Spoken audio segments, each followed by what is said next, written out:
Have you just poured yourself a glass of scotch and realised you have no one to drink it with because you're locked down in your house due to a global pandemic? Then why not tune in to the Drunk Dial Lockdown podcast, a new daily podcast where we talk to guests ranging from comedians, celebrities, and just random weirdos.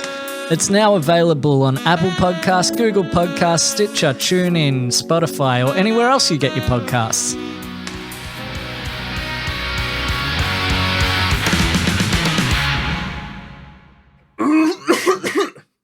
All right, yep, good. Okay. Good. Okay, excellent. Good stuff. All right, episode 226 of the Andy Social Podcast is here. And before we kick into this week's episode, a quick little plug because I am on Patreon. That's right, patreon.com/Andy Dowling. It's a great way to support me and the podcast, and support starts from $1 a month, and there's some other tiers there as well if you want to support a little bit more than that and get access to some exclusive content. So jump on over there, patreon.com/Andy Dowling. It would mean the world to me.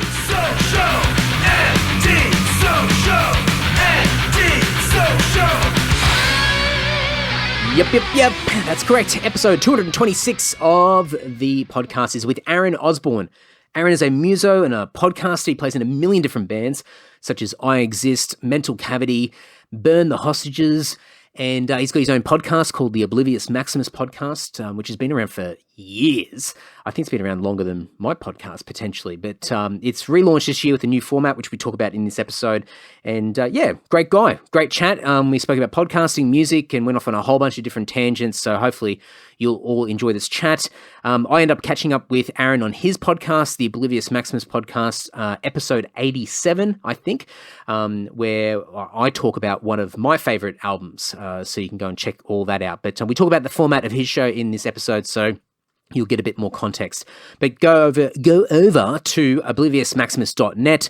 Oblivious Maximus is in all the usual places that you find podcasts.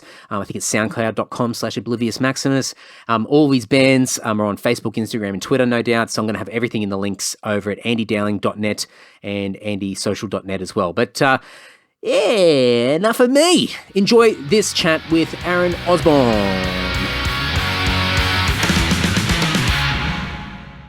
I must say, congrats for coming back into the podcast world after being in the darkness for a few years. Yeah, it was. I'd been planning on doing it for a while, but then this really forced my hand because I got nothing else to do. So. I think that's the cool thing about. And I certainly won't get down the path of talking about coronavirus and all that stuff because I think there's enough podcasts that are covering that stuff now, or just social media feeds in general. But it's kind of funny how, I always try and look at the silver lining of things, and it's almost forced people to have a look around their homes or just look at themselves and go, what are all those things that I've meant to be doing for the past however long? And suddenly, there's not as many excuses anymore to be distracted by other things just to be busy. A lot of things have had to slow down or stop. So now you're sort of going, well, I can't kid anybody now but myself, and I really need to make a call. So I think a lot of people will find they'll end up catching up on a lot of old things that they should have been, working out ages ago. Yeah, well, I think one of the things for me, and I've talked to a couple of people on the podcast so far about this, but some people, I know myself, I was like, this is going to be great. I'm going to spend so much time playing guitar. I'm going to write all these fucking great records. And then every time I pick up the guitar, I'm like, oh, cool. We'll play Crazy Train 5 times and then put the guitar back down. I just have, I don't know if it's maybe going outside and seeing people inspires me to create music, but the podcast has been the best outlet because it's giving me a reason to talk to people. And not just like we previously just mentioned before, getting stuck in Zoom meetings with people, at least I'm talking about stuff I want to talk about, Oh, that's it. Yeah, for sure. And I think, even with what you're doing now, you've taken a bit of a steer in a different direction with your podcast. It's probably, you can tell me, but I'm sure it's probably getting a bit of the creative juices flowing where you're sort of remembering some old albums and some old music and sort of rekindling some old flames musically. Yeah, well, I mean, I noticed. Yeah, I guess so the idea behind, well, when I started the podcast, it was just to talk to people about how they got into music, basically, and that was the idea. And then, I mean, I did a lot. I mean, I worked through my entire friendship group, and then to my friends' friends, and then from there, obviously, I did it with people I didn't know. But when I stopped doing it, it wasn't. I mean, there was some that I recorded that I wasn't really happy with, and it was nothing to do with the guest. It was just more, I felt that maybe myself, I wasn't giving as much, I wasn't putting in as much as I thought I should, and I was kind of letting myself down maybe a little bit, and I was trying to think of ways to change it up, because I really wanted to keep it going, but I just, lost a lot of stamina for it, I think, and then, like about a year ago, I was talking to a couple friends who had done it before, and I was talking about a way to redo it, which was to focus specifically on one album, because I would find when I was doing it the old way, we'd end up, going on about a specific band or a specific record or something quite a bit anyway, just when you're speaking very directly to someone about, the influences or the things that really, I guess, change their upbringing or whatever, and so I think for me, it was like, the idea was like, all right, well, I'll talk to people about records they really like. And then hopefully what that does is forces me to listen to records that I haven't listened to before, or also forces me to listen to records that maybe I've brushed over or not really paid attention to. And I mean, it's definitely doing that already. And I mean, I've recorded 6 of them now. And like, I think 4 of the 6 are records that I knew of the band or the artist, but I didn't ever pay attention to the full album. And I'm making sure that I'm listening to it a few times and writing notes so that I've got stuff to talk about. And it's been really cool. Like, it's making me listen to stuff I haven't really listened to and think about music in a different way and stuff. So in that way, it is keeping me, mentally creative, I suppose, and stimulated, which is cool. I haven't listened to all the new ones yet, but is there any that have been put out so far that you sort of got the suggestion from the guest and thought, oh man, like this is going to be a struggle. Like, it's either it doesn't resonate with me whatsoever, or I've never been interested, and sort of really challenge you to sit down in one spot or sort of just concentrate on a full album, which is something that a lot of people don't do anymore anyway, but especially if it's an artist that you've never been terribly interested in the past.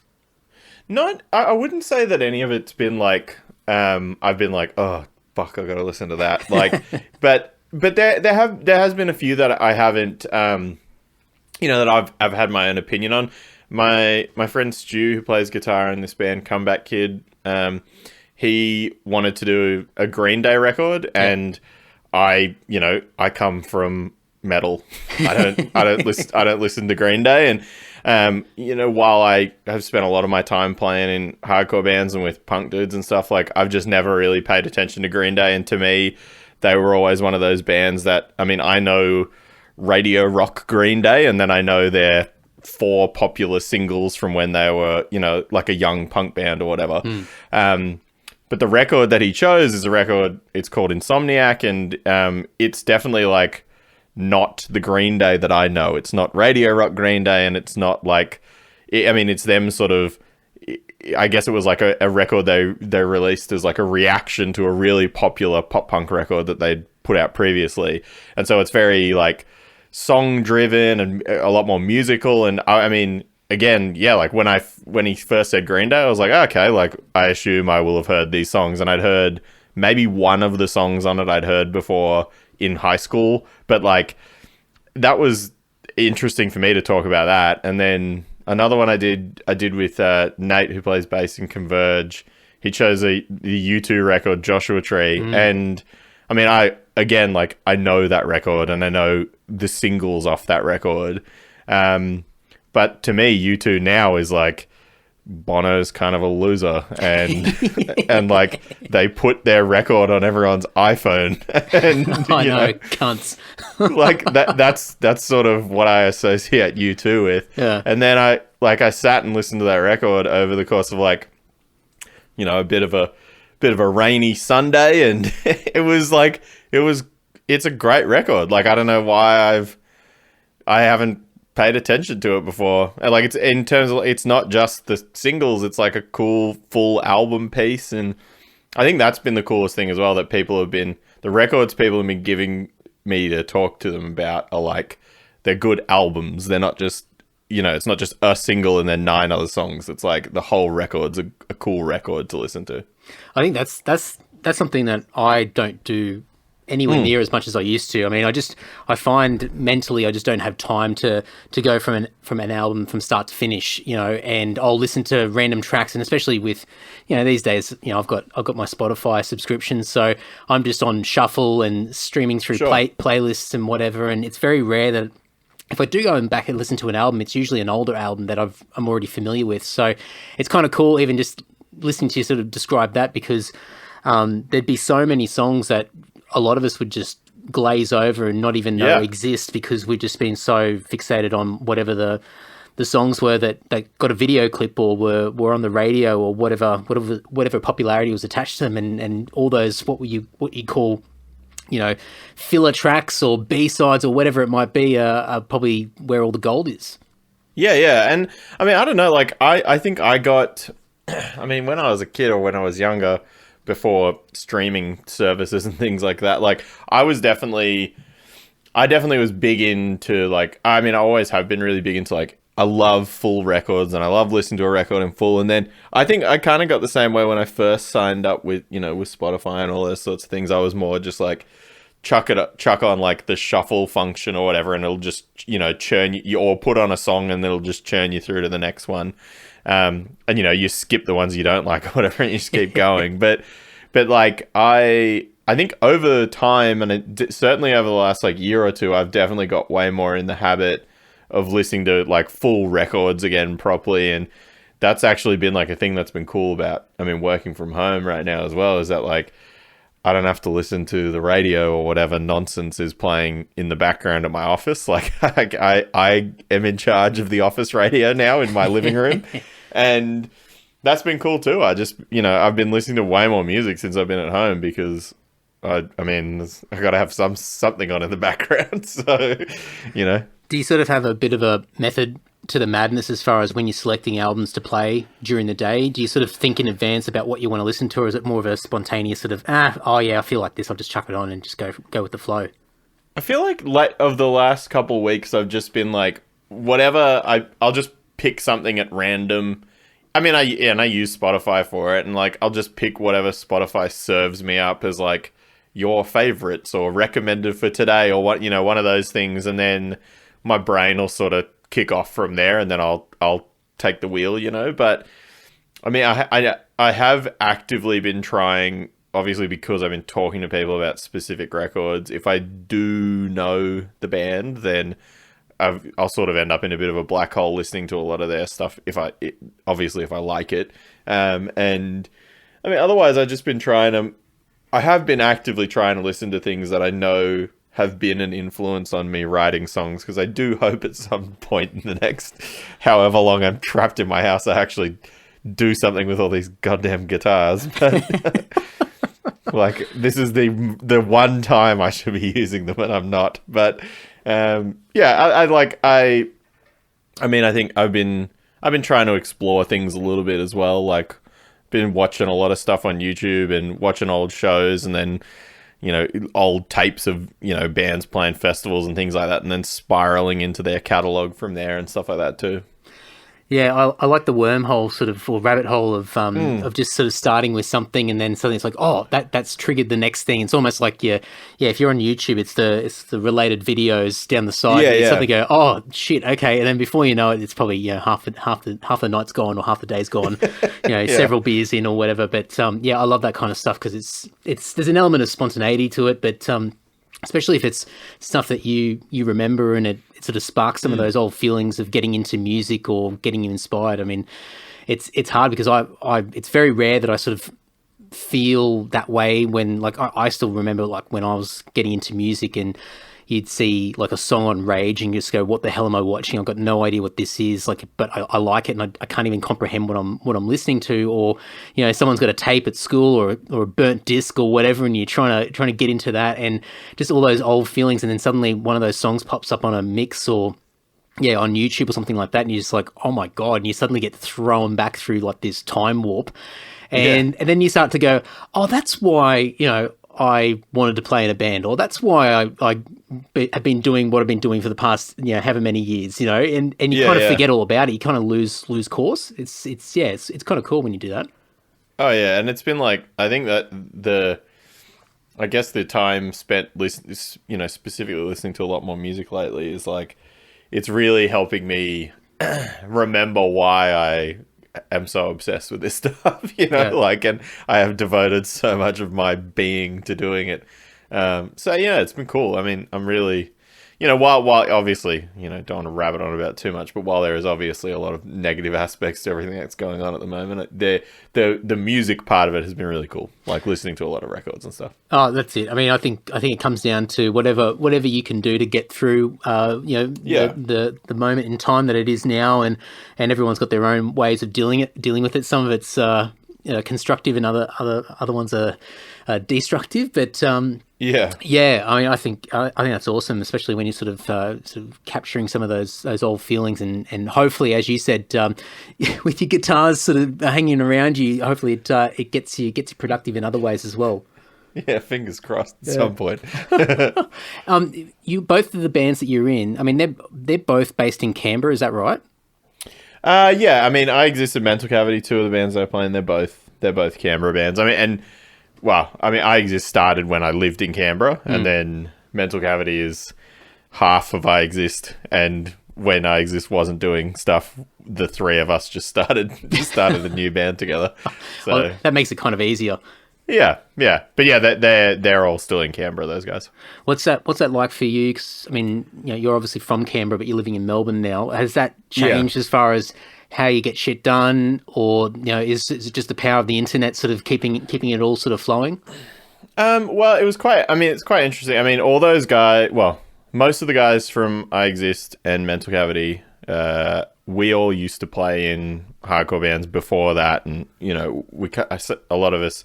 I mean, Jake, who sings in I Exist, I went to primary school with, and Sam, who plays guitar, I was in another band with him for years when we were when we were 17 and stuff. So I mean, I've known those guys for forever, and I mean, I lived in Canberra until I was 21. So like I moved here 10 years ago this year, and I left Canberra, and I Exist had been a band for 1 year. I existed, so like I've most of the time I Exist has been a band. I haven't lived in Canberra, but I mean, early on when I first moved down here, I was going back to Canberra like every week or every 2 weeks to play shows, or wow. And I mean, it probably also came from that it might have been like not the best idea to move at that age, maybe I wasn't ready to go yet, or I don't know. But like, again, also at that time I Exist was doing, this is like 2010. So in 2010, there was a lot more little local shows happening, and there was still we were still going to Sydney every 2 weeks to play shows in Sydney and stuff. So I spent a lot of time over the years just going back and forth, and then as we got, I guess, better and more rehearsed and did more tours and stuff like that, it didn't require me going back as often. And then writing became pretty easy because I'd just write songs here and send it to them, and then they'd send me songs back. And then when we started Mental Cavity, it was kind of, we were already all so in that that system, I suppose, that I just, we just did the same thing basically. So I mean, it's quite funny because I think a lot of people, I mean, particularly I Exist, I guess, is the band that most people, if they know that I play music, that's where they would know that I play music from. And I mean, yeah, everyone, I mean, myself, like I Exist is a Canberra band. It's not a Melbourne band, but I wrote a lot of the songs, and I haven't lived in Canberra for like 10 years. So yeah. Yeah. It's interesting, like, because I moved from Brisbane to Sydney when I was 21. And I think for the first year or so, I don't think I was going back to Brisbane as much as what you said, but I certainly was going back up quite often. But I think for me, I was playing in a band in Brisbane, but very, like, it wasn't even sort of an official thing. I don't think I even got to play a show with them. We sort of were always prepping, and I came in sort of at the later stage after replacing someone else. And so for me, it was like I was walking out of one door and into another, and I came down and joined the band that I'm in now. But I think in the back of my head, I think when I moved, it was almost a case of, well, apart from sort of your immediate family, you're almost cutting ties with everybody and starting this new chapter in another city. And it was this big thing to do. But it's interesting, like with the way that you sort of described it there, where, you know, you've had these mates that you've grown up with and you've known for years, and it was just, you know, you kept it going, regardless of where you were. Yeah, I mean, I think the other thing with that is it's very Canberra as well. Like, I mean, Canberra is, I mean, obviously it's the capital city, but it's not a big place, and there's not that, you know, really in the grand scheme of things, like, you know, compared to a place like here or Sydney or Brisbane or whatever, there's not that many people there really. And everyone either grew up there and left or moved in to get a job in the government. So like there's most people they either leave or they stay, and the people that stay are pretty much, you know, settled there for life, you know. Yeah. And I mean, that being said, like I actually have, you know, at the time when I moved down here, I was dating a girl that lived down here, and it was stupid to keep trying to have a, you know, long distance relationship. So that's why I moved down. And at the time as well, like I were coming down here, you know, we were probably playing in Sydney every 2 weeks, and we were playing in Melbourne every month. So I was down here like once a month anyway. And I knew some friends down here that worked in the same field that I work in, and managed to get me lined up a job. So I just moved down because I was like, well, I come down once a month anyway, and I'm dating a girl that lives here, so I may as well just be down here all the time. And then, like, yeah, over the years, it obviously, this is now where I, you know, call home. But at the same time, like, I would more than happily move back to Canberra. Like, I got no issues with being there. It's just, it's a small, nice place. But at the same time, like, yeah, it is definitely a very Canberra thing, in my opinion, to, you know, everyone I grew up with almost. Like, I mean, I talk to so many people I went to school with still, and like a lot of my close friends I've known for half of my life, you know, and I think that's just it's kind of a small town thing. And while Canberra is a city, it's not really a small town. It's kind of just like a, you know, it's like got a grown up. It's got that vibe to it. Yeah, it's like a grown up version of a small town almost. Canberra's a weird place. I mean, I've had some of the best gigs there ever, and some of the worst ever gigs as well. And for whatever reason, I think apart from probably a handful of shows, we always seem to book shows in the middle of winter. So so the vibe or the feeling I always had of Canberra was just this unforgiving, desolate place that was just grey and miserable, trees with no leaves on it, and it was just this horrible place. And especially it just escalated when you had a bad show as well. And, big time. And it's just like, oh, what are we doing here? Like, we should never come back to Canberra again. And then a few months later, you're back again, you know. But it's only been the last few years. I mean, not to get on a big bloody Canberra discussion, but that's all right. The last few years, I've actually gone out there and I mean, I don't know, you probably know more than me, but they've pumped so much money into like the city area. Yeah. And it's actually like a really, it's a pretty cool place. Like, it seems like they've got this nice sort of area where there's a lot of restaurants and bars and breweries and all that sort of stuff, and it just seems to have this really cool vibe with that whatever they call it, that light rail or tram or train or whatever that goes up the main drag as well. And it seems like it's kind of like, I mean, this is from the outside. I mean, for you being a local, it might offend you, but it seems like a more desirable place to live now than it ever has in the past. Yeah, no, and I that's definitely like I mean, it's obviously a conscious move by them. I mean, I think the funny thing for me is that like all of the cool stuff that's there now started like the day after I left. So like I experience that stuff now as, you know, effectively an outsider as well. But I mean, at the same time, yeah, I mean, my family still lives there, and my, you know, most of my like best, you know, oldest friends all still live there as well. But like, you know, I think for the most part there was a real push with that city that, you know, I mean, I guess, again, like, technically speaking, I mean, there is quite a regular turnover there of people that are staffed in, in consulate jobs and in government jobs. So there's a lot of people there that are on postings. So they need to make it somewhere that people want to go, and they also need to make it. Those people then bring tourism in as well because they have families that want to come and visit them. And there's like, and it is the nation's capital, so it should have things that, want to bring people in there as tourists. So they did like a ton of stuff. I mean, yeah, particularly things like in the city area and in like Lonsdale Street, which is, close to the city, which is where like all those breweries and stuff are. Like that was definitely like a very conscious move because it's right in the middle of town. But I mean, there was other big things too. Like I mean, I love AFL because I live in Melbourne, and like Greater Western Sydney becoming playing home games in Canberra. I think, as far as I understand, there was a bit of a trade-off between the AFL team and then Canberra's like tourism that they were like, we'll put X amount of dollars into doing up this stadium so you can come here and play if you play home games here. And then that's been like huge for like local footy in Canberra because, when I was a kid, North Melbourne used to go and play home games in Canberra. And so football was really, or AFL particularly, was really massive there when I was younger.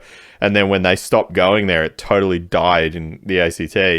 And then now that GWS are doing it, it's like boomed it back up again. And that's, sprung a lot of interest for that. So I think the city itself is really trying.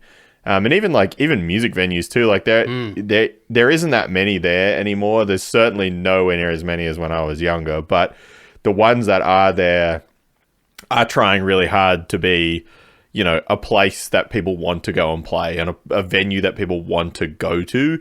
So it is a cool place now. Like I can certainly admit that there are, probably the top 10 worst shows I've ever played in my life. Like 8 of them have been in Canberra. But like, I mean, that also has to do with the volume of shows that I've played there. But at the same time, like, they're, over the years, some of the best shows that I've seen and some of the best shows that I've played have certainly been there as well. So, I mean, I think it's a place that is always going to cop some shit because it's little and because it's pretty stale in a number of ways, and the weather certainly doesn't help, particularly in winter.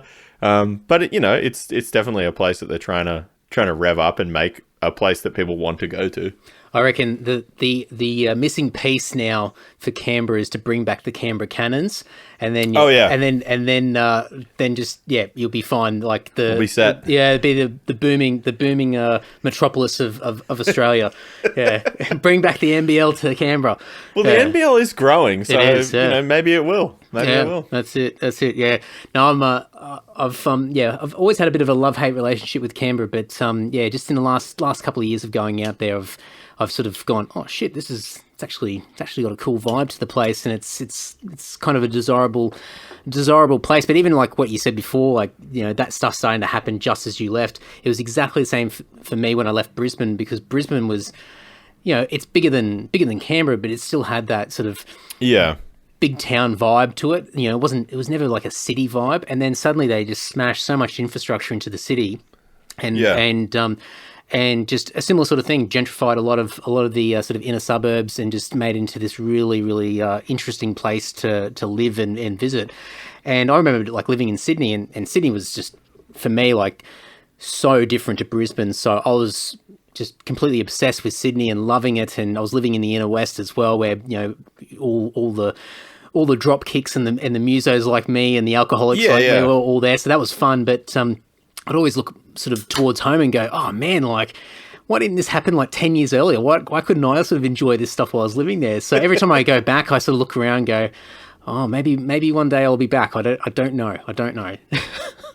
Well, it's a cool place. I mean, I like Brisbane. A lot of my close friends that live here, like, I mean, which is another funny thing about kind of being an expat in in another city. Like, most of my friends that live here, or most of my close friends here, none of them are from Melbourne. Like they're all either from Sydney or Brisbane or Canberra or whatever.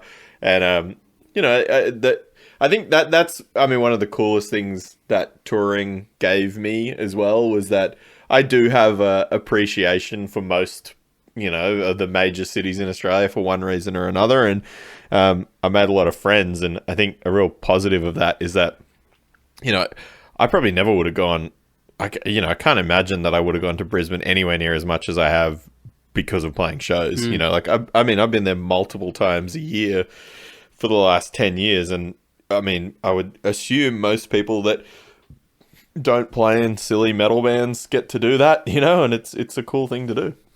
Yeah. I wouldn't have gone to half the places I've been to if it wasn't for the band. Like, the band's just opened up my world big time. And even like, even those horrible shows that you've done over the years where it might be in some regional town or something, you're just going, oh, why did we do this? This is an absolute train wreck. I mean, over time's really, really generous to you because it's sort of, or forgiving, I should say, because it sort of starts to warp your thoughts on that particular experience. So at the time, it would have been an absolute nightmare, but sort of looking back going, you know what, like, Toowoomba's not a bad place after all, like, it's okay, I wouldn't mind just sort of driving through town and stopping for a look around or whatever. Yeah, it's not that bad. At the time, different story, but, but I would never go to all these places, like, going out to Broken Hill and playing shows in the middle of nowhere or places in WA and whatever, and there'd be no incentive really unless, I was probably waiting until I was a grey nomad to go and load up the bank account and get a van and start cruising around, So it's been kind of cool. And I think also like what you said, like just having so many people that that come from different parts of the country and even like over the world as well. Like, for you can go to so many different places and potentially, in some areas rock up yourself and just know where to go, and you're going to bump into somebody that you've met before or make a quick phone call or whatever, and suddenly, you're having a drink with somebody, and that's such a cool feeling to know that, you just got so many people in different pockets of the world. It's pretty awesome. Yeah, I mean, I think that's definitely like, I mean, I guess the different thing for a lot of people from here too is the reality of living off playing music here is, I mean, it's next to impossible. And I mean, at least for incredibly alternative music, as much as playing hyper specific subgenres of metal like I do. But like, I mean, the reality is like, our bands are never going to pay us, whatever minimum wage salaries are. Like, it's never going to give us at least like 40 grand a year or whatever, So, I mean, the reality for me at least is that like, all right, I love doing this. It's the thing I'm passionate about. And the thing I'm passionate about has cost me probably most of the money I could have ever saved in my life. But at the same time, like, I have friends all over the US. I've been to tons of places in Europe that I'm sure I never would have even been to had I not been there to play shows. I've, made friends in Japan. I been to New Zealand, to weird parts of New Zealand that I've never been to. Like, all that stuff definitely wouldn't have happened if I wasn't, playing music. And I mean, my sister is very, very well traveled, and she's 2 years younger than me, and where I spent all my travel playing shows and doing stuff with bands and stuff, she went and did that stuff as a tourist, and has seen like the kind of opposite angle to what I've seen. But it's quite funny when her and I speak about a lot of that. It's very interesting. We both can regale one another with stories of these crazy or cool experiences we've had. And I mean, I think for me, and I mean, particularly my family, obviously, like, being out in the world and being, meeting people and making friends and stuff like that, like, that's what's important in life. Like, you got to have enough money to, fucking have a t-shirt on or whatever. But at the end of the day, like, the thing that's going to matter to you at the end of your life is the experience you've had and the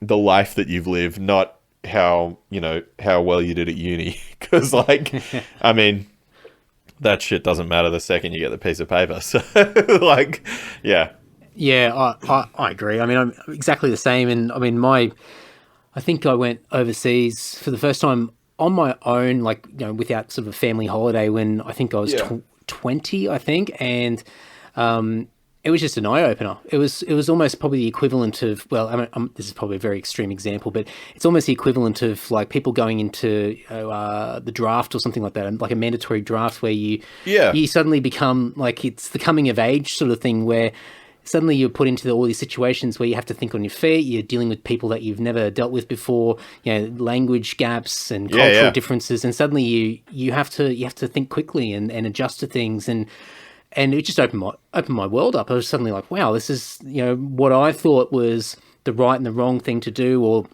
whatever opinions I had in my head. And, being 20 years old, I was a know-it-all. And then suddenly sort of being stuck in, the middle of Europe somewhere and sort of looking around going, oh man, like, I'm just a little kid here, and I've got a lot to learn, I've got a long way to go. But, if I didn't do that, who knows? Yeah, you have no idea where life would take you. But I think I was certainly far more balanced and understanding and open-minded about the world around me and different people because, at that age, I went out and interacted with lots of different people. Yeah. Particularly in elements, both like metal and hardcore and, whatever music scenes can be quite exclusive in some circumstances, but my experience with them has been very inclusive and, very supportive of people with, who have different ideas and want to try different things. And particularly for me with like our bands have never really sat in the cool pocket at the right time. Like we've always kind of sat a little bit to the left of center of what else has been happening at the time, but that's never stopped us from doing tours or playing shows or meeting people that are really like-minded with us, but just like different music or whatever, and particularly a lot of the friends that I've made over the years have been from, touring in hardcore bands and stuff like that. But I Exist, at least specifically, is while it started as a band in like the hardcore scene in Australia, I wouldn't really call I definitely wouldn't call I Exist a hardcore band. It's like a dumb stoner metal band, but we somehow managed to fit in with those bands because we were on a record label that was a part of that scene, and we all came from that scene from playing in bands in Canberra and stuff, and it really supported us through that. And then through meeting all these people, that sort of then just kept expanding out and out and out. And I think, for us getting to play shows in Europe and, when we toured over there, we were playing with two hardcore bands that I've since become like really, really good friends with and maintained very long standing friendships with those guys. And,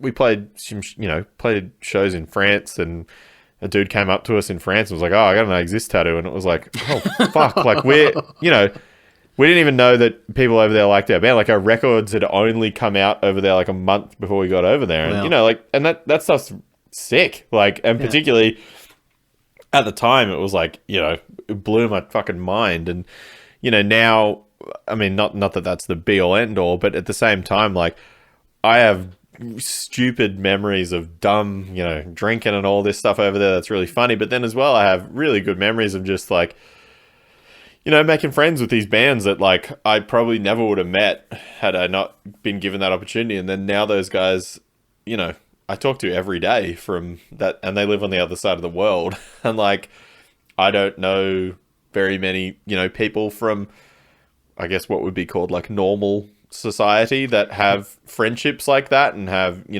relationships that are developed like that. And I think that's a real, positive thing that came out of, or that comes out of doing the things that you do like this, Yeah. Oh, definitely. And there's so many, especially so when you, and it's not often that you get to reflect on a lot of this stuff as well. So there's so many like little pinch yourself moments along the way where you sort of go, well, is this really what's happening? Like, is this what my life's become in like a really, really good way and really interesting way? Because especially for me, like if I talk to somebody who, and I'll overly stereotype here, but the stereotypical sort of path that a lot of people take, you go through school and you'll either sort of take the tertiary education path, or you get straight into the workforce, and then you marry or whatever that might look like, and then you get a home, and then you might have kids, and then you just start, it's just those normal sort of stereotypical stages of life. And I've got a lot of friends who have taken those paths, and you talk to them about certain things, and it's just,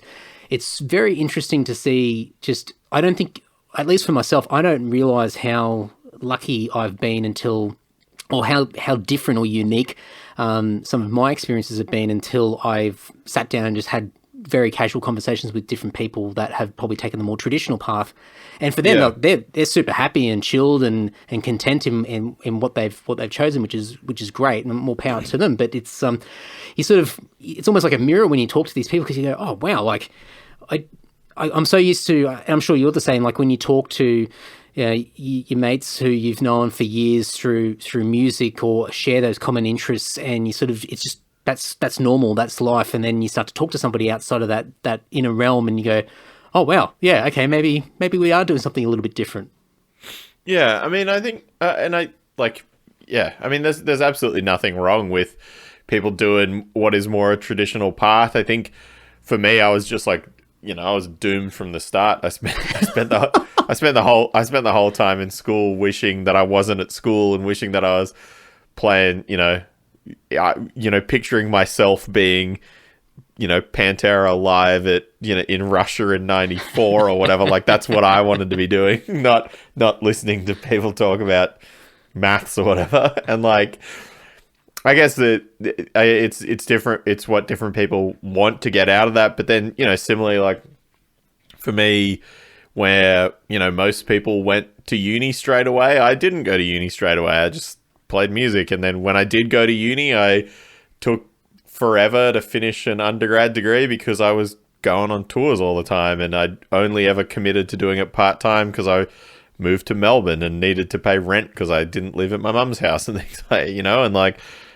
so I think it is really different how everyone approaches it. But I think for me, like, as I mentioned before, like my sister in particular has lived like a very different life to me. And I have another sister that's quite a bit younger than me, and she's also lived like a very different upbringing to what I had, and made very different choices to what I've made. But at the end of the day, like, there's so much common thread between what we've done. It's just taken a really weird, different approach. Like, the experience that I've had has been because of, some sort of moderate, I don't know if you can call it success, but the fact that people have paid enough attention that it's afforded me the ability to go to some places and play music in front of people is cool, and that's not, and I've even had conversations with some people like, oh, I'm really jealous that I've never been able to do something like that. And then, I mean, I'm the same on the other side now as an adult. Like, yeah, I'm fucking jealous. I can't afford a goddamn house, but you can. Like, like it's all about the choices you make, I suppose. And it's, I think I definitely don't regret any of the choices I made. If anything, I would say that there was a lot of opportunities that our bands didn't take that we probably should have taken. But, I'm really thankful for the spot that I'm in, and it's, given me really cool friends and cool experiences. So yeah, it's something that's been really positive for me. Yeah, I think it's too destructive to sort of look back, sort of with any sort of what ifs, or not necessarily regrets, or just wondering, what path would have it taken had you made a different decision at a certain point in time. And there's certainly many of them, sort of in my past as well. But then I kind of think, well, maybe if I did what I think is maybe would have been a better decision at the time, I would have, as you said, like friendships or whatever experiences that came afterwards may never have happened at all, and you just don't know whether you would have been better off or not. So it's sort of like your own unique storyline is what it is, and as I think that's sort of cool in itself. Yeah, absolutely. Yeah, I mean, I'm stoked with what I've ended up with, so that's good.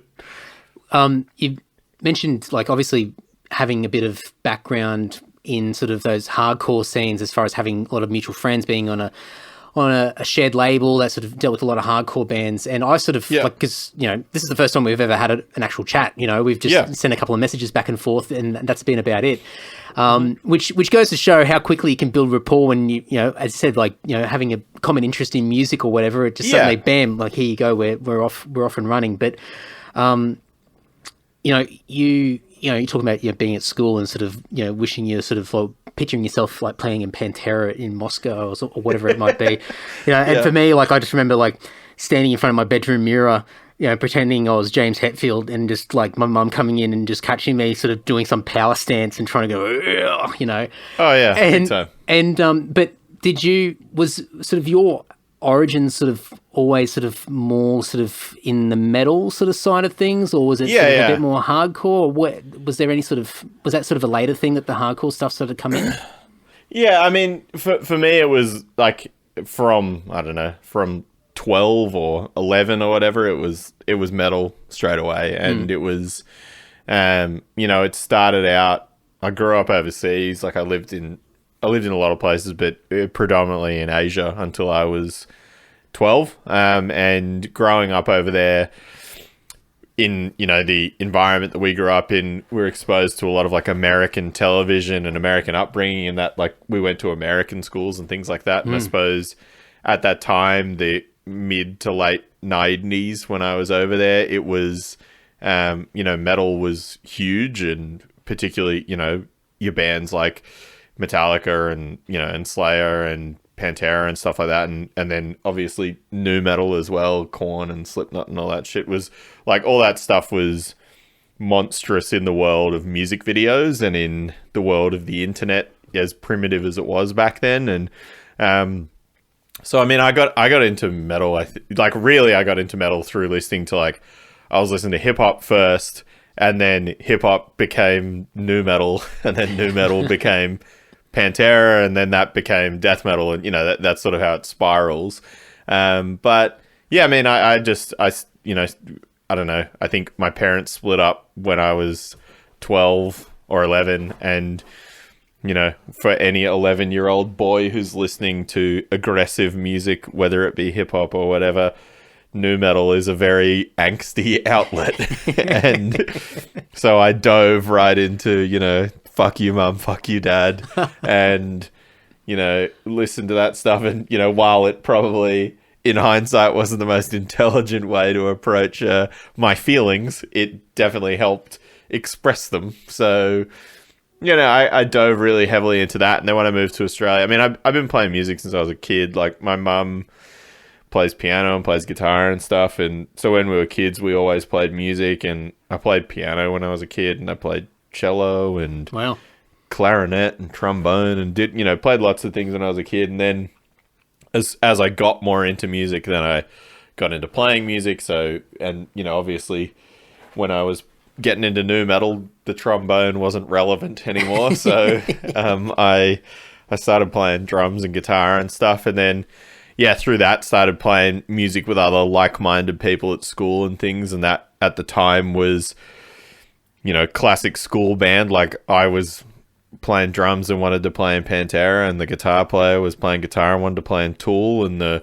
bass player was listening to Dream Theater, so he wanted to play in Dream Theater, and then the other guitar player was showing me Morbid Angel, so I wanted to play death metal. And then the five of us made this terrible band that just did like Rage Against the Machine covers, because that was the only thing we could land on. Like it was just that real school mishmash. Yeah. But then, from there I started playing in like, thrash death metal bands in Canberra when I was a kid, like school bands and shit. And then my first real, band that I played in this Canberra band called Reign of Terror that have been around for a million years. Oh, reggae. Reggae. Big shout out.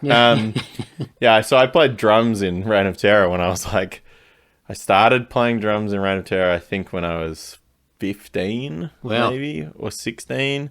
And that was the first band that I ever reggae would have to sign me into pubs, as like a guardian, because I was so young. And, it was the coolest thing ever, because I was like, I would go back to school and, I played some really fucking, played some really rad shows, but also went to some really cool shows just because I was friends with adults that could get me into bars and stuff. Well, hang on one tick, because this is probably a really important thing, because sure. I'm not really, really close with reggae, but I've known him for quite a few years. How the hell did reggae convince a 15-year-old kid to play drums in his band? What was...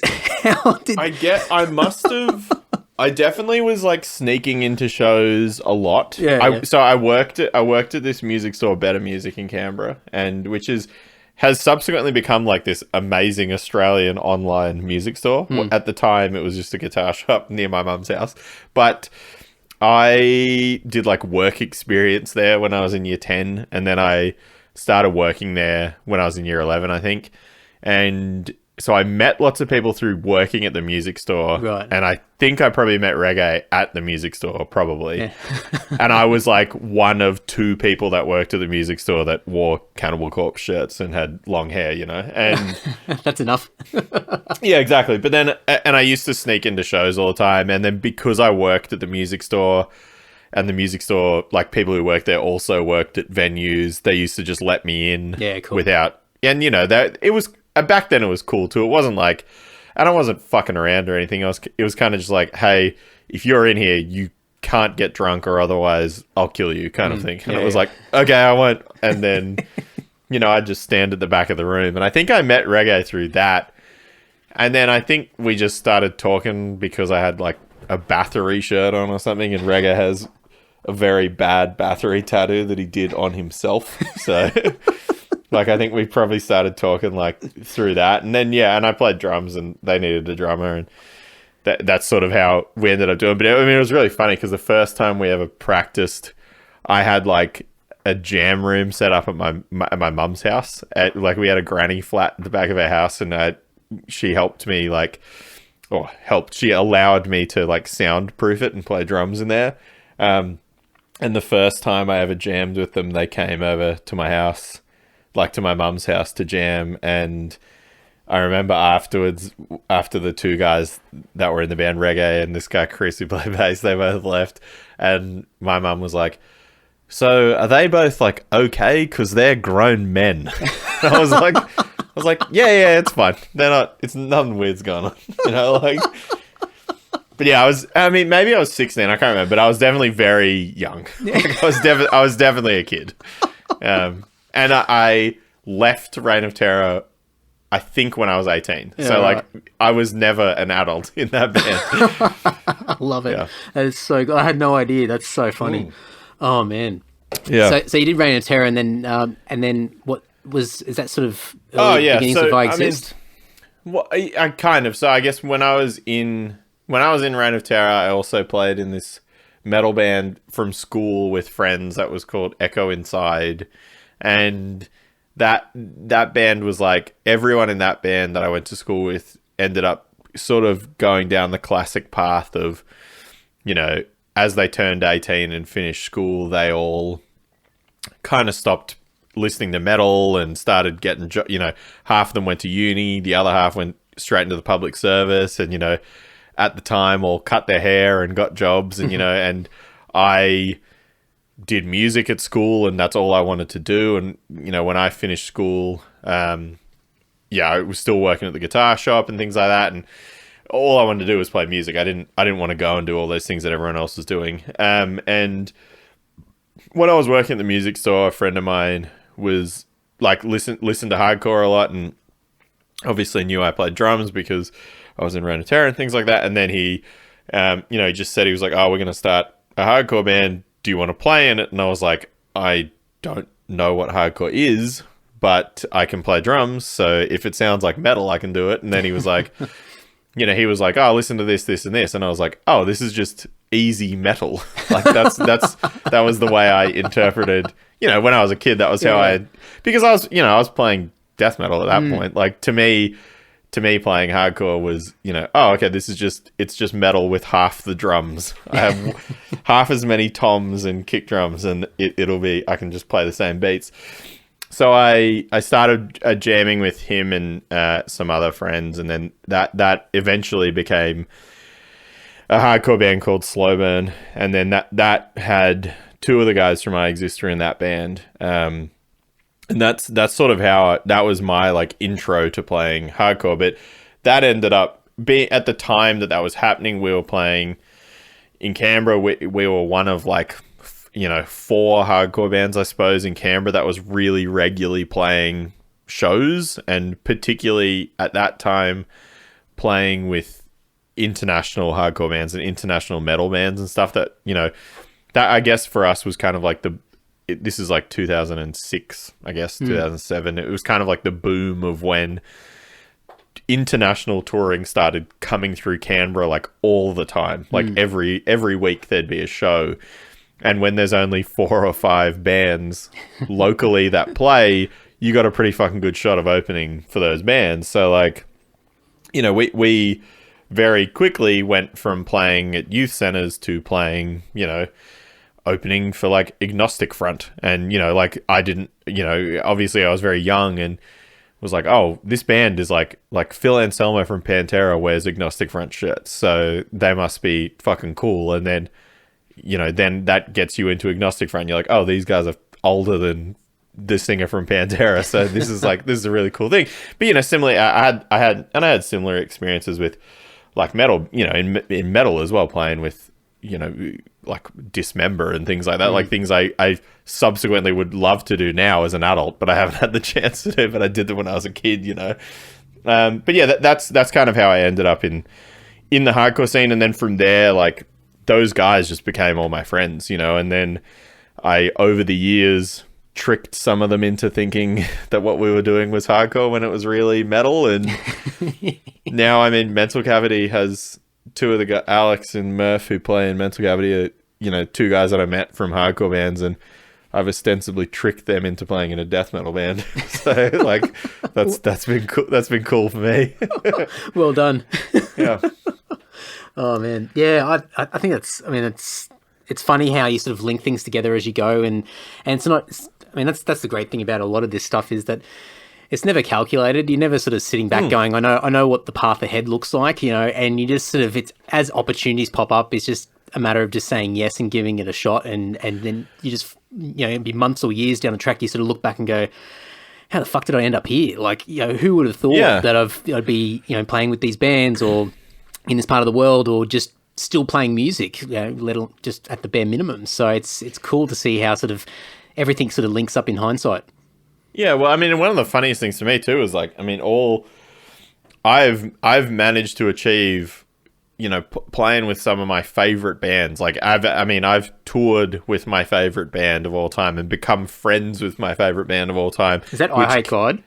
Yeah. Which came out of, like, honestly, it came out of playing in a hardcore band. And if you'd told me when I was 16 that, playing in like melodic hardcore bands and, and more punk bands and in a scene that I wasn't really as comfortable with would then lead to me starting a band, which is I Exist, that then went on to do all this stuff with them, like, I would never have known that. And then, subsequently, like, Mental Cavity as well, the band that I do more regularly now, like, we've opened for I Hate God, we've played with Crowbar, we've played with big death metal bands, and like that shit's really cool for me too. And I would have never picked the trajectory of that from when I was a kid, and certainly, like, I guess it is very different, but at the same time, when we were kids and we were playing in those like death metal bands in school, we were always, like, imagine if we got to play with this band, imagine if we got to do this. And then half the guys that I did that stuff with, as it was their right to do, went on to do different things in their life, but I stuck to it, and then somehow, managed to play with I played a show with I Hate God in Hungary, and it was like the wildest show I've ever played, and like that's one of the greatest memories I'm ever going to have, and that came from just stupidly sticking it out and saying yes to playing in a hardcore band and not knowing what I was doing. And it's been really cool, but I think it's been interesting how it's sort of panned out, because my personal tastes haven't always aligned with what I've done musically, but I've never not enjoyed playing in a band that I've been in. Like, I've always liked the music of the bands that I've been in, but at the same time, like, the ones that I found the most, like, I suppose, that I've got the most out of have been the ones that I've contributed the most towards in terms of my, like, personal interests, I suppose. Yeah, I think I just remember stressing so much as a kid, like, when you you discover guitar or just heavy music, and suddenly you just think, well, that's what I want to do, you know, and you get you get this tunnel vision, but then at the same time you got everything else in life that's going against you, whether it be, you know, my parents are pretty cool in the grand scheme of things, but at the same time that, you know, and rightfully so, they said, you know, you still need to have a plan B, you still need to have all these other things in place, but I always saw that as a roadblock. And then obviously school was a massive roadblock for me, and I was always sort of scratching my head going, I don't know how to do it. I don't know how to, well, for starters, to be able to actually play my guitar half decently so I could actually play with other people. I mean, that was probably step one. But then, you know, where do you find people? How do you get together in a band? Like, how does a band work? And then what do you do with the show? And like all these sort of things. And I was always thinking like 50 steps ahead and stressing about how it would happen. And it just seemed like it was more of this sort of dream that was so far out of reach that would probably never happen, and you were just kidding yourself. And exactly the same thing as what you described, is just sort of showing up to things and just saying yes to things and just going, oh, fuck it, let's give it a go, and just seeing what happens. And then eventually you find yourself in these places and these moments in time where you sort of go, oh shit, like, is this happening? This is insane. But I think now, like, because I've got mates who've got kids now that are starting to get into that same sort of age bracket in the early teens, and you can see them starting to sort of go through just that typical sort of, you know, early teens sort of motions of all sorts of different things, trying to work out where they fit into the world. And you sort of think, oh man, you just don't have to stress. Like, you will, and like, you definitely stress. There's nothing that's going to stop it, but man, you don't have to worry about anything. Just keep it really simple and just keep moving forward, and everything will fall into place eventually, you know. As long as you keep doing what you want to do, then that's the big thing. But at the time, it's just everything's so cloudy. But it's funny to sort of look back and go, no, it sort of worked out, and it could have gone in a whole bunch of different directions. But more or less, I just kept chipping away at it and just kept it really simple, and yeah, things started to happen.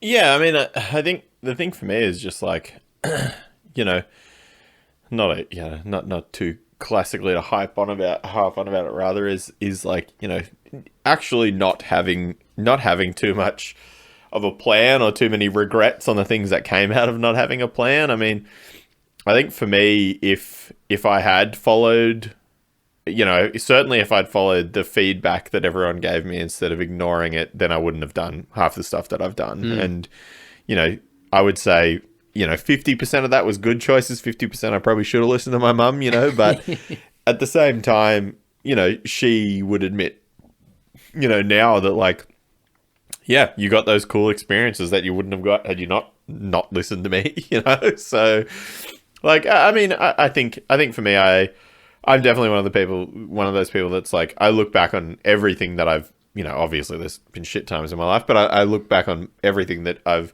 sort of done and achieved through playing music or exploring my interests or exploring my passions as being a real positive. And whether it's meant that it's taken me 2 more years than someone else to get to that pay level, or it's taken a year or 2 longer to find more stability in my life, then fucking who cares? It's 2 years. Like, at the end of the day, that's you know, the experiences that I made in that time are more valuable than the time that I lost not having X amount of dollars or whatever, you know. Yeah, it's certainly not a race either. I mean, and that's a tough thing, is that I think we're sort of wired to sort of be looking around us to see what our friends or just peers or just even strangers are doing, and sort of sizing yourself up against everybody to go, oh, well, you know, where do I fit in comparison to that other person? And it's, you know, obviously there's not a lot that's healthy about that. But yeah, it's, you know, everyone sort of, I remember, I'm pretty sure it was my mum that told me when I was a kid, it's like, everyone blossoms at different times. And I was like, oh, whatever, mum, like, yeah, shut up. You know? and then over time I sort of went, oh, I kind of understand what she meant. Yeah. So it's, you know, it's not a race where, you know, everyone finds their spot eventually, you know, at their own time. Yeah. Yeah. But, yeah, man, we've gone from, reflecting on albums, in full to reflecting on life in full almost. So it's a real podcast journey. It is. Yeah. I'll wrap it up in a sec, but there was one thing I was going to ask you, and I forgot to mention early in the piece, but when you were doing the podcast previously, one thing that my ears pricked up straight away, or my attention was sparked when I saw you started doing live podcasts, and you did a few at the time. What were they like for you? Was that a big thing for you to do personally? And I mean, obviously you can't do it at the moment, but would that be something that you'd do again in the future? Yeah, I mean, it was super fun. Yeah, I mean, I guess I suppose I listened to a lot of, well, I guess at least when I first started doing the podcast, I was predominantly listening to a lot of comedy podcasts, and obviously most, comedy podcasts are hosted by stand-up comics or improv comics, and that comes from performing live. So the podcasts often translate very well to being conducted live. I've been fortunate enough to see some of those podcasts live and things like that. And so I was pretty interested in how what I was doing could work. And I guess the easy thing for me is that, I mean, I obviously play shows all the time, so I'm very comfortable on stage, and the people that I talk to play in bands or, do interviews and things like that. So they're also quite comfortable being in front of people. So it wasn't too awkward. The only, I mean, I guess the hard thing at the time was picking venues, but I was also very fortunate at the time that I was doing them that I did. Well, I mean, I recorded 3 live podcasts in Melbourne, but two of them were done at the same time, but they were both, I recorded them at the Reverence Hotel here, which no longer exists, unfortunately, but at the time was run by people from bands who had played in bands for years. They ran the Art House, an old venue in Melbourne, and they were very receptive when I just messaged them, and I obviously knew a couple of them that owned it and worked there and stuff, and I just said, I was like, hey, I don't know if you've ever thought to do this, but like I'd like to try and record my podcast live. And they had never done it before, so they were like, yeah, cool, we do stand-up comedy, we do trivia nights, we do this, we do that. Like, it'd be cool to add another thing, like another feather to the cap of the pub. So I just said to him, I was like, well, I mean, the first one, we kind of were like, let's do it on I think I did it on a Thursday night maybe. And I was like, we'll do it on a Thursday night. And I'll get my friends, my friend Jamie Hay and Liam White, they play like acoustic music together. And I was like, well, they can play, like they can like open the podcast. They can do like a half-hour acoustic set while people are eating dinner, and then we'll do the podcast after that. And so it kind of like, it started at like 6:30. They had, the Reverends did food at the time, so people had dinner while Jamie and Liam played, and then I got myself and 4 other people up, and we had a chat. And I gave them all a theme. So I think the theme of the first one was like creative art stuff. Everyone was like a graphic designer or a photographer or whatever, and we just talked about that for about an hour. And then that was I mean, there was probably like 50 people there, which was cool. And, really at the end of the day, those were, for something like that, everyone came and had dinner and listened to their mates talk. And, really it was my girlfriend and my friends and their girlfriends and their friends and, and things like that. But at the same time, like, it was really cool that people came and contributed to it and stuff and asked lots of questions and got involved and things like that. And I mean, the only thing that the thing that I predominantly learnt from it was like, don't do this on a Thursday, because I got really drunk and and like I drank way too much while we were doing the recording, because there was 4 of them, so they were talking heaps. So I wasn't talking that much, so I was just drinking, and I needed to piss the most I've ever needed to piss in my entire life.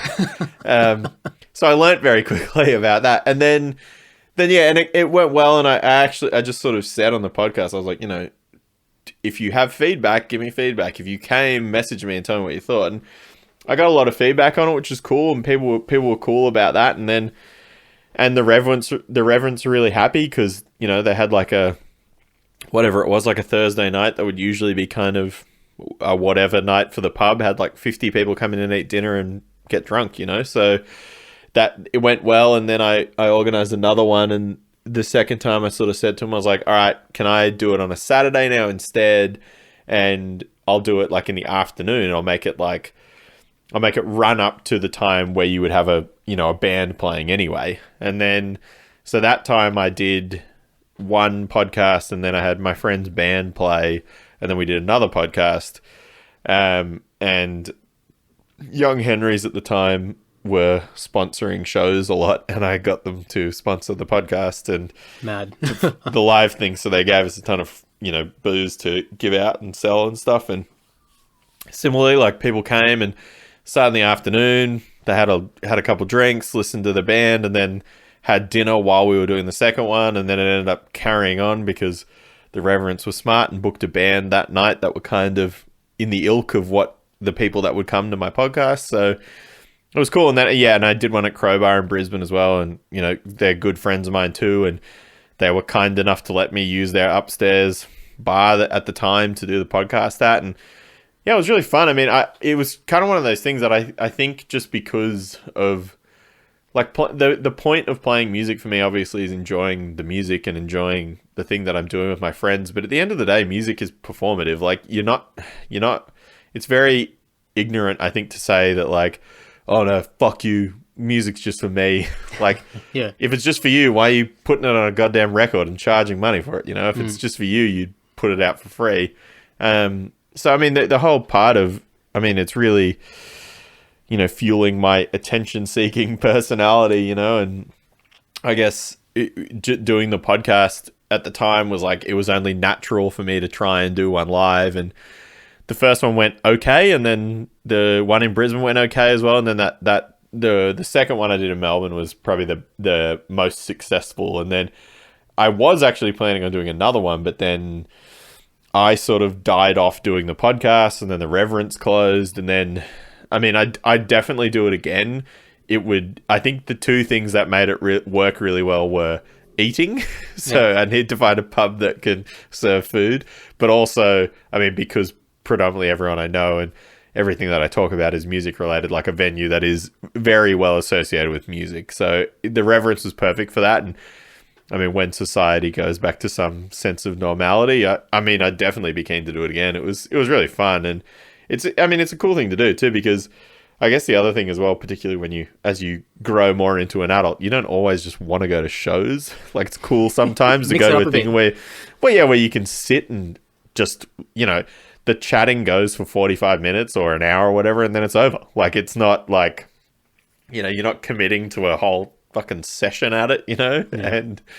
But yeah, no, I had a great time. It was really cool, and I got really cool feedback from people. And yeah, like, it's not the first time that someone's brought up, like, oh, that was it's interesting that you did that. But yeah, I think at the time I just thought, like, well, I play shows in my band, so I guess I'll play a show with my podcast. Like, I thought it was a really smart move when I saw it, because, you've been doing it for a few years, but there's, in the grand scheme of things in Australia, there's still not a lot of people that do podcasts anyway. There's there's definitely more than ever now, but it's still, we're always a bit slow behind everybody else. And, but then to sort of take that extra step and do things in a live environment. And I know there's quite a few comedians that do this kind of thing, but absolutely. But outside of that, out of those circles, there's not really very many people that are trying that sort of stuff. So when I saw you doing it, I thought, oh, that's really interesting as far as another way of sort of presenting it, because, podcast is what it is. You listen to people talking about all sorts of different stuff, but to do it in a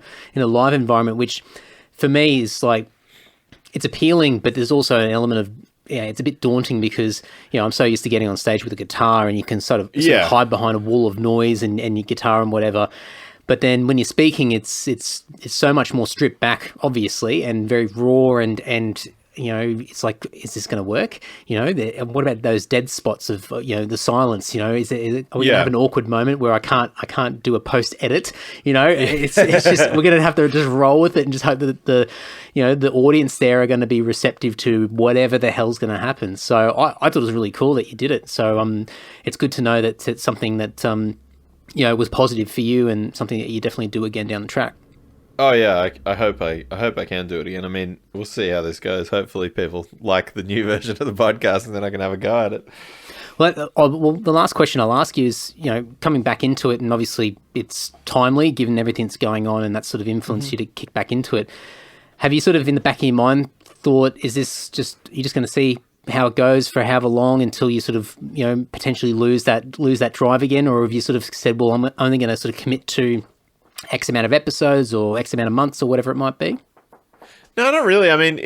I guess I'm just kind of taking it as it goes, but at the same time, really enjoying it. And honestly, after I did the first one, I remembered, and like subsequently, like because of doing it again, like obviously doing this, and another friend hit me up about doing a podcast. Like, I mean, I just like talking to people. And anyone who knows me sort of personally outside of things like this as well knows that I'm quite chatty, and I love going to the pub and like talking a lot and stuff. So we sound like kindred spirits. Yeah, exactly. So like for me, this is like I love doing this stuff, and I mean, at the end of the day, like as long as I'm enjoying something, I'll continue doing it. And not that as I mentioned, like I think when we first started talking, not that I ever didn't like talking to the people I was talking to when I was doing the podcast.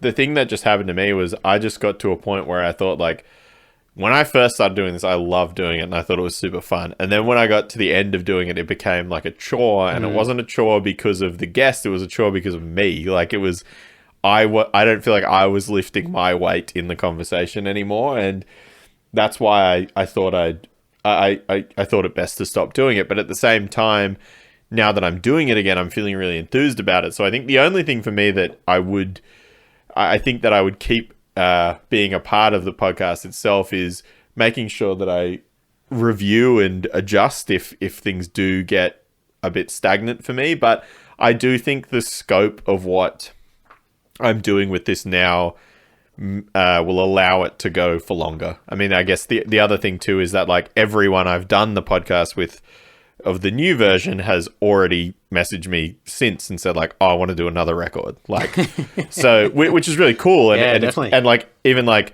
Nate from Converge, who did the U2 record, like in the podcast, like I didn't prep him to say this, but he was like, oh, this is the next one I want to do. Let's organize doing that. So like, I'm obviously committed to doing that because he said like, let's do it again. But, I think the thing for me is, I don't, particularly during this time where I'm, we're forced into doing things like this, I don't want it to go, like life to go back to normal and me to go back to the way it was before. I want to use this time productively and proactively. So when we come out of the other end of it, I want to be able to reflect back on the time and go, oh, look at all the great shit that I did. Now here's how I'm going to make it better. Not, oh, look at all that time that I spent fucking watching Netflix. Like if I can use this time to do something cool, and then when this dies out a little bit, we go back to some sense of normality, I can then just springboard off that and go, all right, now I'll start talking to more people about it. And I think, podcasting really clicked with me because it's another way that you can be creative, particularly for me in music, without having to play guitar. And like, I love playing guitar. I love playing music. It's, the driving force in my life. But at the same time, like, sometimes you don't want to play guitar. Sometimes you do just want to go to the pub and talk shit. So how about you record that?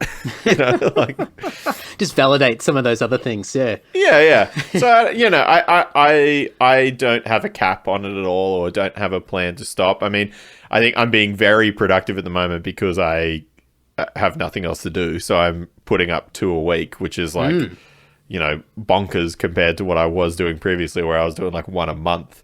But people keep saying yes, so I'll keep putting them up. I think you're onto a really good thing, and it's just good. It's got all the elements to make it continuously interesting. I mean, even just what we were saying right at the beginning about just reflecting and sort of appreciating again full albums, and just going back and listening to things and discovering stuff that you've sort of just taken for granted because maybe you've heard a couple of songs or a song off a particular album, and suddenly it's like the Pandora's box opens and you go, oh my god, what is this? And also, I mean, the thing that I got a lot out of these new episodes as well, the ones that I've heard, is that in some ways, and it's not sort of blatant, but in some ways the guests that you have on, because it's their album that they've selected, it's almost like, at least the way that I interpret it, they're selling me the album. Sure. And because they're so passionate about the album, they love it, they're talking about it, and they're talking about the context in their life and all that sort of stuff, and then all these little did you knows around it, and all these parallel storylines that may or may not be true, or whatever it might be, and it sort of just makes it really interesting. And suddenly you feel motivated to go, oh, fuck it, I'll give it a shot. Like, I'll go and listen to it. And it's almost like, you get the guest on to sell you an album, sell you why this album is good or why they like it. And I think that's just, it's such an infectious sort of thing. I mean, here's me like over-analyzing the podcast, but I just like when you put it out and you said, this is what I'm doing, I thought, oh, fuck yeah, you've got something really good there. So, yeah, Thank you. I'm excited to see what the next episodes are going to bring.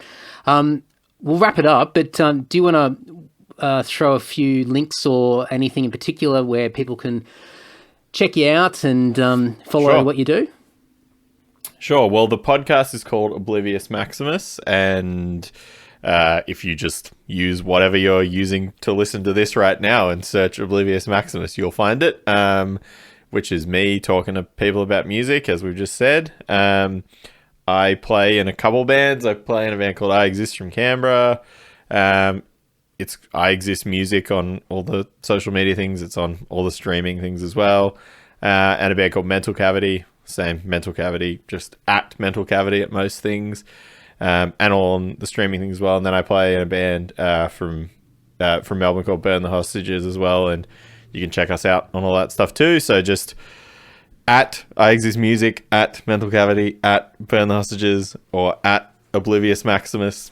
Find us on those things, and yeah, let me know if you like it. It's cool to hear from people that listen to other podcasts and get into stuff. I think one of the cool things about, obviously, as soon as, I'm sure you've had the same experience, like as soon as you do a podcast, people start talking to you on other things, and it helps you get your word out a bit more. So, I really appreciate the opportunity to have a chinwag about it all. Sharing is caring. I'm big on it. I think it's so good. And going back to all the things we've been speaking about, just being in different circles of people, and you find a common link where you can. And sometimes, I mean, I'm sure you've had it in the past where you're really stretching to find some mutual ground with somebody, but you find somebody interesting and you go, oh, what's something I can sort of get this conversation started with? Where's something that we're like-minded on? But, for the most part, there's always something that we all have in common. So for me, I'm all about sort of bringing those separate circles together and having a bit of overlap and having people sort of discover other people that they normally wouldn't hear from. Or, I mean, that's the whole wonder of podcasts in general, is suddenly you get to listen to people that you'd never pay attention to in the past for whatever reason. So I've had the same thing when I go on other people's podcasts and someone will hit me up and go, oh, I've heard of you, or I always thought your band was shit, and I went and listened to a song, and you guys aren't that bad after all. You're kind of all right, maybe you'll get somewhere someday. And I'm like, oh, thanks, mate. Yeah, appreciate it. Thanks for checking me out. Yeah, that's right. All right, man. Well, I'm going to let you go and enjoy your Friday nights, but man, it's good to catch up. I had you on my list for Yonks, and I know we tried to do one in Melbourne. I don't know when the hell that was. It was ages ago. Years ago. Yeah. Yeah, and in the back of my head, I always just had this thing where I didn't sit on it for too long, but I always just thought, oh, when I eventually have the time in Melbourne, I'll catch up with you and do it in person. And it was just always in person or nothing else. And it was only the other day I went back through my list and I thought, we physically can't do it at the moment in person, but fuck it, we can still have a chat. So here we are. Absolutely. Well, thank you very much for having me. Appreciate it. Good. Go to obliviousmaximus.net or soundcloud.com/obliviousmaximus. You can pretty much listen to the podcast through any of the usual podcast platforms, so nice and easy to find. As mentioned in the episode, the new format's actually really, really good. It's a great way to learn about some albums and just I kind of fall in love with just listening to full albums again, which is kind of cool. I haven't been doing that for quite a while. And so as mentioned in the intro, I end up being on Aaron's podcast on episode 87. I got to speak about one of my all-time favorite albums. You can go and check that out to find out what it is. But yeah, hopefully you enjoy that. And of course, reach out to Aaron and let him know what you think of this chat, his podcast, his bands, I Exist, Mental Cavity, Burn the Hostages. He's always got something on the go. He's a great guy, and hopefully we can do some more podcasts down the track as well. So go and check all of that out. Now, before we wrap it up, as mentioned in the beginning of the episode, I'm on Patreon, so go to patreon.com/Andy Dowling. A quick little shout out to my mates, my legends, my supporters that are in my top tier social circle. I've got Andrew from Perth, Mick G from Sydney, Ash from Deniliquin, Dan from Dapto, and Rod from Rayleigh in North Carolina. If there's somebody that's signed up since then, or since the time of me recording this outro and hasn't had a shout out, well, it'll be coming. Stay tuned. Stay tuned. I'm recording a couple of these intros and outros in advance. So there we go. But patreon.com/Andy Dowling. It's a great way to support the podcast. Even if you just want to throw me $1 a month, it's huge, especially if there's a lot of you doing it. And it means a hell of a lot to me. It covers a lot of the costs of just keeping the podcast up and running each month. And it's just a cool little bit of fuel in the tank to keep me trying new things and building this podcast. So I've got a couple of goals that I want to achieve this year, and through Patreon as well. So hopefully you guys can get behind it. Otherwise, I'm just stoked that you're still listening to me waffle on right now. It's amazing. It's incredible. Hello, how you doing? Hope you're well. Great. So before we wrap it up, also andydowling.net is the place to go if you want to learn more about me. All of my podcasts, obviously Andy Social is the main one, but also Nod to the Old School and Self-Starter are there, so you can check them out. Our band Lord, of course, lord.net.au. We've got some news coming soon. I don't know if it's going to be out by the time this episode comes out, so maybe just go to lord.net.au and check out the news section, or go to our social media pages and have a look. There'll be an announcement sometime soon. I don't know when. I really don't know. Anyway, that's for later on. So that's it. Thank you so much for supporting. As always, do the usual shit, subscribe, rate and review, blah, blah, blah, blah. And until next week, folks, appreciate it and take care and blah, blah, blah. Ta-ta. Yeah, all right, that's it. We're done.